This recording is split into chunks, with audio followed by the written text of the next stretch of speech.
Hello, everyone, and welcome to another episode of the Chronicles of Sugar Rose. So, today we're going to talk about a perfect marriage. So, I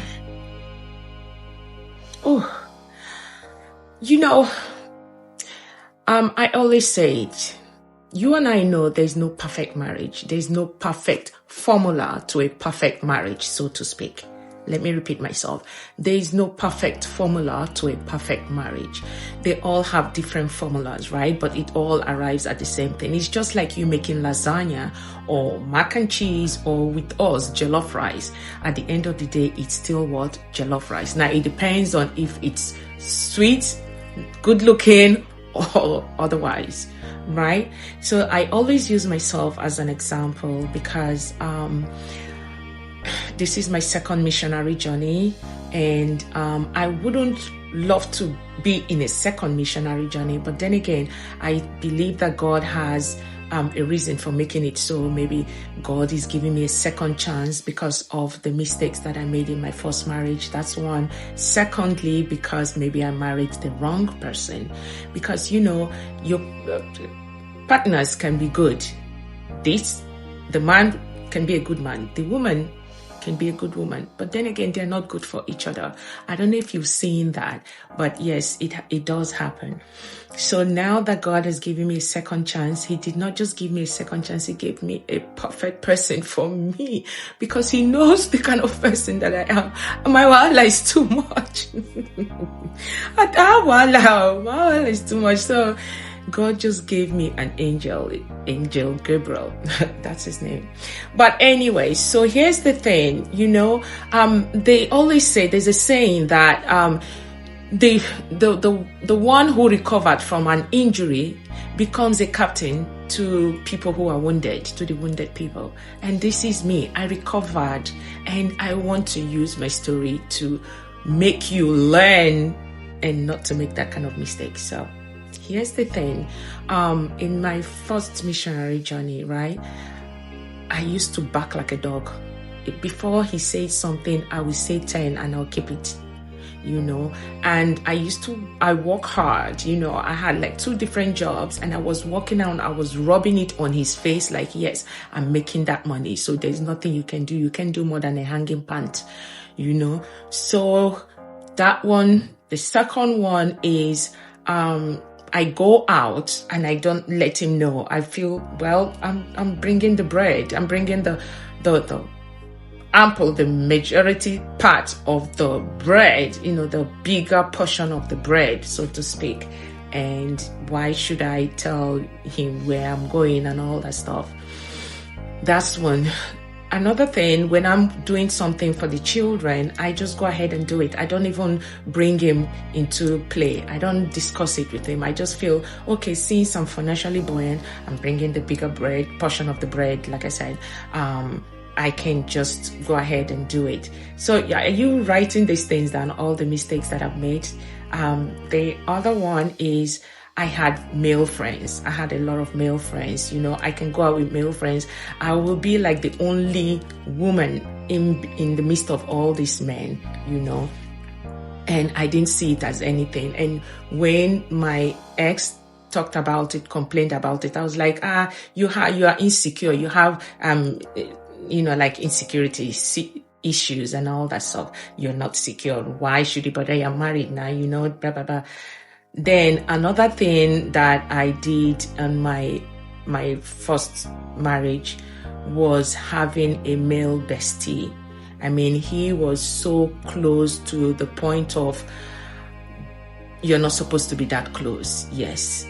And when he complained about it, I started, raising eyebrows negatively, though, like, you don't have a say in it and all that. I used to spend my money. I don't even tell him what I do with my money, even though I do the right thing. Like, I buy stuff for the kids, I take care of the one or two bills and all that stuff. But I don't tell him that, hey, babe, this is what we're supposed to do. This is what we're supposed to do. So I just go ahead and just do it anyway. And what else was I doing? He had a very close friend that's like a minister in the church or something. So he used to tell, I've told you guys this story. He used to tell the guy, the minister, a whole lot of stuff about me, you know, and then unknowingly to him, he didn't know that that person that he was telling all these things to has an interest in me. So that person was asking him stuff about me and then using it against him for me. And I fall like a dog. Like Nketa, I fall. You know, so all these things are the mistakes that I made in my first missionary journey. And by the time I realized that, man, I have gone so deep. I have gone so deep. I couldn't come out. There's something, that's why I said that marriage is a learning process. We learn every day, but be careful so you don't make some kind of mistakes that you will regret forever. That mistakes that might end up into separation and all that. So mine was so deep that I said, I cannot continue. And then one of the reasons why I actually made up my mind that I am not going to continue with this is this. Before we got married, I don't know, okay, I have to say it anyways. He wasn't the man that I wanted to get married to. I was not in love with him. I didn't love him. It was just a situation that made us get married. What is the situation? I got pregnant, and in the process, my dad, may his soul rest in peace, said, if I loved him enough to open my legs for him, I will love him enough to marry him. And he, on the other side, was saying we should go for an abortion because they're going to say all he does is to get people pregnant, to get girls pregnant, that he doesn't want it. So I told him, I said, I am keeping this child. One, I'm a graduate. I've been called to the Nigerian Bar Association. I've been, I'm comfortable. I had a job. But then again, I was still, young. So I told him that I was going to tell my eldest sister to take care of me until I can put my feet, I can balance myself. And my elder sister is well off, So when he saw how determined and confident I was and everything, he said, okay, so we'll keep the baby. And then my dad was planning for me to go for my master's in the UK. And we were planning. So he said we don't have to tell anybody that, I was pregnant. So we have to go to, until I get to UK and then I can have the baby there. So this was our plan. We were now doing that plan now, planning and talking to my dad. My dad was making the preparation for me to travel to do my master's in the UK. So I met one of my aunties now, and my auntie and I are like this. I don't know if you have in a family, there's this particular relative that you are like you bond with, like you 5 and 6, that you can tell everything and he or she will tell you everything, like very close. So this auntie of mine was that close to me, and there's nothing that I never used to tell her.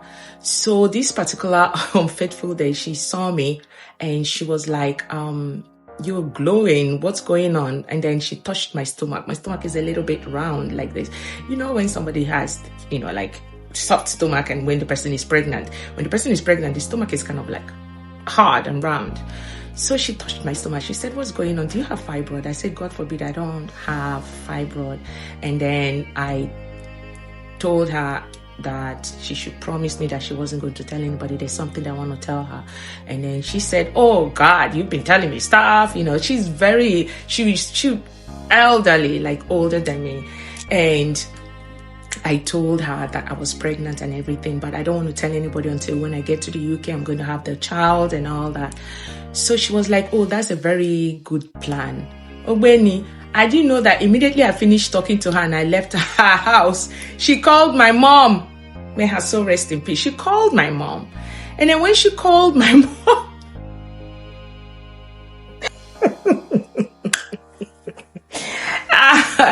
so anyways, she ran and went to tell my mom.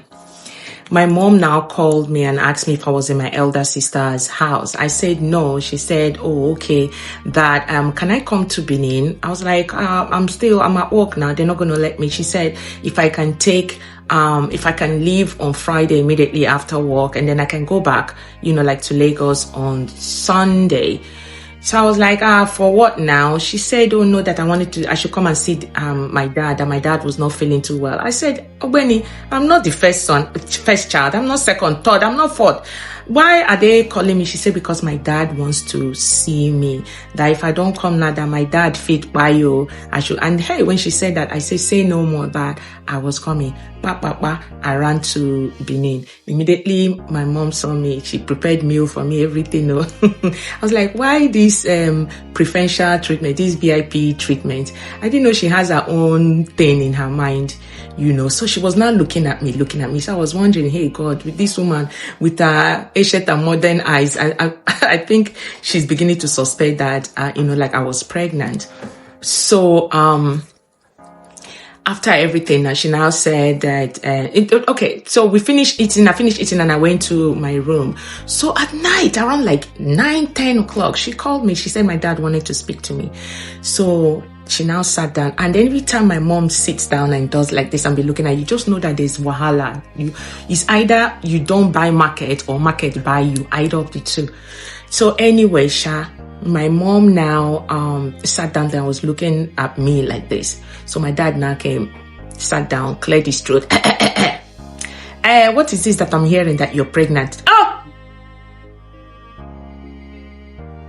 Just like that. Just like that. I was like, look, if it was possible for me to just fall, I would have just done that.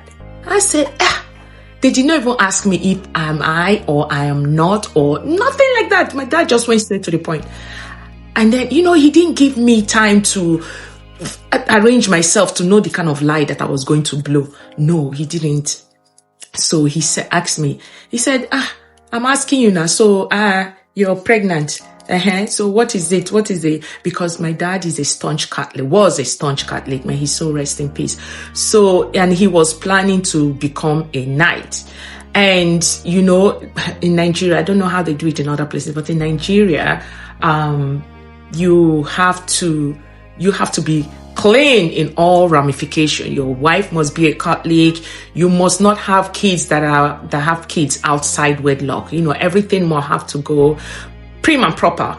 So my dad now said, where's the boy? I said, no, it's not a boy. Like, it's a guy, it's a man. He said, where's the boy?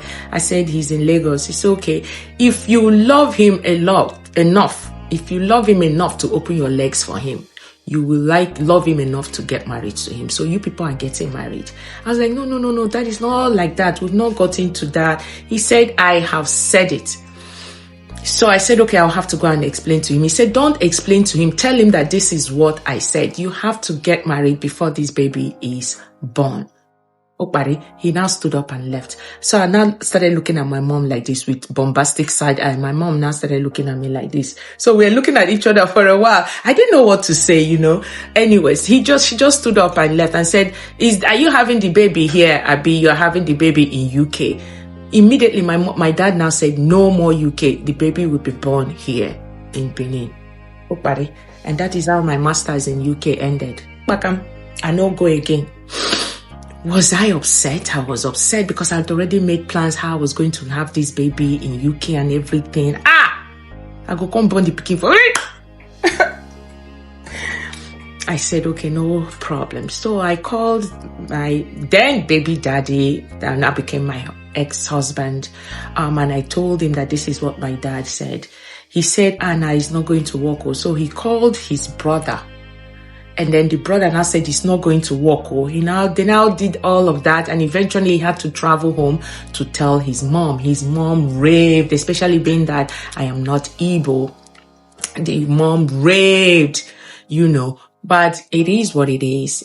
So, and I came back to my dad and told my dad that we don't have money for wedding, or that can I still go to UK when I come back? No problems. I will have the baby here, but I want to travel to do my master's. Me, I knew that when I go to UK, you people are not seeing me again. I'm not coming back. But that I will come back and we'll get married. He said, no, how much is it? That we should arrange the money for the wedding, that he's going to foot the bill. I don't know how we're going to do this thing. So I now told my now ex that this is what my dad said. He said, okay. So we could not do the white wedding because I was very heavily pregnant. This was during the back and forth, my stomach was growing now. So I was 8 months pregnant, 8.5 months pregnant. And then we now went to Benin to do the court marriage. We did that marriage in a very quiet, we did not invite anybody, So we now had to call somebody to sign for us and all. The marriage from the beginning to end was just a mess. Anyways, so after we called somebody to sign, immediately after we signed, heaven now opened. Rain. First of all, my now ex-husband did not arrive Benin on time. So one guy that I begged to just stand there and sign for us, the guy now signed and left. We don't see the person. We didn't see the person that signed for us. He just signed and he left. So we now saw another lady that was there now. So the lady had to do the second signature there. So that was how we now left. He now took a bus and went back to Lagos. Me and I went back home to my parents. So I was in my dad's house now, and all of a sudden from nowhere I became ill. I became so sick. I was like, what is this? Thank God. Everything happens for a reason. Maybe God knew that I was going to fall ill, and that was why he now sent me home so that my mom can take care of me. So my mom took care of me. There was no kind of medication that, ogundiocha that my dad did not buy. At a point, they now had to check for all kinds of, I now had to do all kinds of tests, including HIV, all the tests that you can think of, because nobody's understanding where this sickness was coming from. And then one day, one elderly woman now told my mom that you people are wasting money. Just go and blend akwukwonni, like leaves. So my mom now went, let me tell you guys now, you see potato leaf, like sweet potato leaf, you see ugu, you see green, you see water leaf, you have to wash them, squeeze the water, squeeze the juice out of the leaves, the vegetables, right? That juice, just gulp it one shot. Because they say my enemy didn't have blood. I don't know, me will be akburuka. Say I don't get blood. They gave me all kinds of pints of blood, but the things still not they work. I took this blood medication, it not they work. Once I took this potato leaf, the juice from potato leaf, within 24 hours, my eyes, and if you look at my eyes somehow, I still like a little bit anemic, because you see my eyes are not too whitish, So that was how blood. I went to the doctor to do a test. The doctor was now wondering, what did you do? Is it that medication so that he can start prescribing? I said, no, my mom did potato leaf, sweet potato leaf. They have it a lot in Nigeria. Please do not hesitate to try it out. Sweet potato, ugu leaf, green leaf, water leaf. It's like spinach here. Just wash that thing. You don't even need the water leaves. The potato leaf alone is the power.